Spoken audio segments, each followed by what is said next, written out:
Jai Baba, chapter 128. Baba first took Samadhi in the year 1886. He left his physical body for 3 days but remained to live for the next 36 years, serving one and all.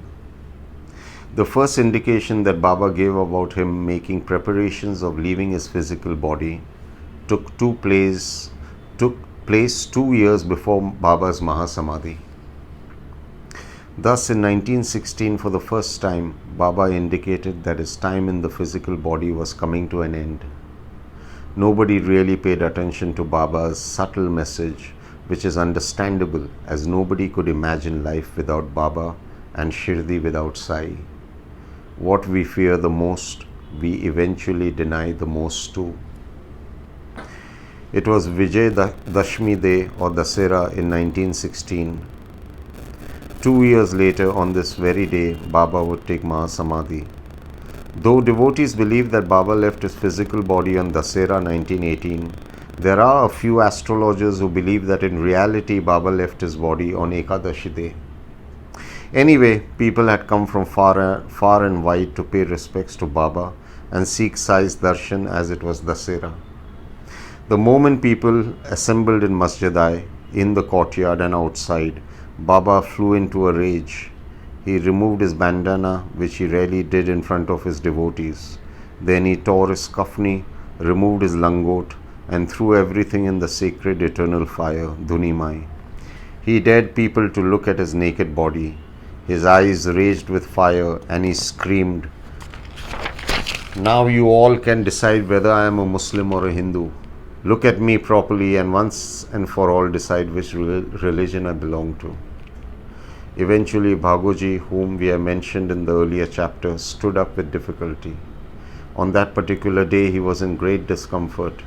With pus oozing from his body, he gathered courage and picked up a new langot and tied it around Baba's privates. "Baba, why so much rage? Today is a day of festivity. Today is Dasera, the day of Shilangan." Baba looked at one and all and shouted, "This is my Shilangan. This is my passing of the border." Nobody understood then what Baba meant.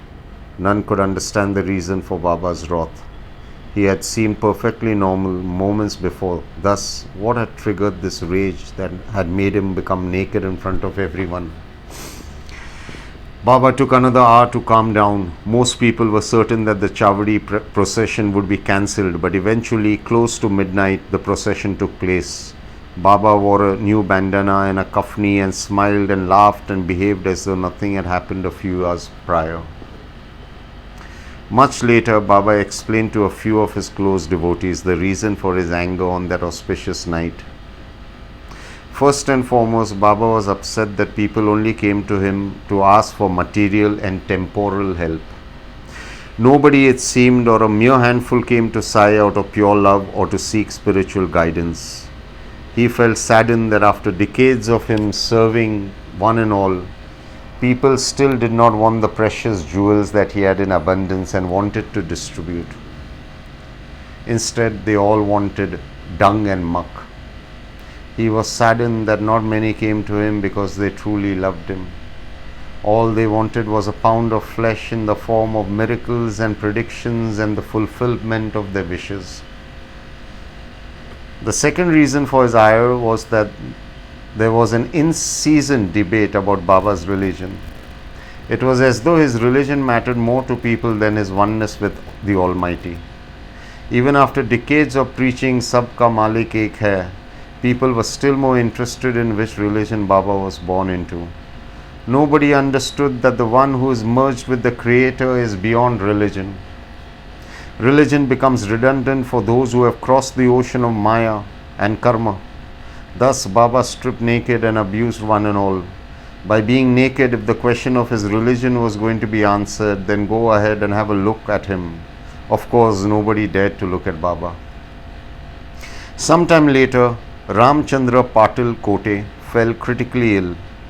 Nobody could cure him of his ailment. He suffered tremendously and he called out to Baba to save him all the while. One night, Ramchandra dreamt that Sai Baba visited him. Was it a dream or did really Baba visit him at his bedside? He was no longer certain. Anyway, Ramchandra fell at Baba's feet. He was ecstatic. His sorrow vanished. In fact, that very day, Ramchandra had left early from Masjid-i as he was in great discomfort. The guilt and sorrow of not spending more time with Baba was ravaging his heart. Now Baba was here with him. He began to cry tears of joy. Baba's sigh caressed Patil. Baba, I am tired of life and this suffering. Either cure me or then release me from this body and its suffering. I await death, as that shall release me from this constant suffering. Don't worry, your karma has passed. Your illness and your passing over has been dealt with. You are on your way to recovery, but alas, for our Tatya I see no hope. In 1918, 2 years from now, in the month of October, on Vijaya Lakshmi, our Tatya will leave his physical body. Do not tell him anything about this, as he shall live in mortal fear all the time. Ramchandra Patil woke up and realized that the illness had begun to abate considerably, and within a few days he was completely cured. He kept his word to Baba. He did not reveal anything to Tatya, but he shared his concern with Bala Shimpi, our tailor, who made Baba's kafnis. They kept the secret between themselves, but all the while they worried for Tatya.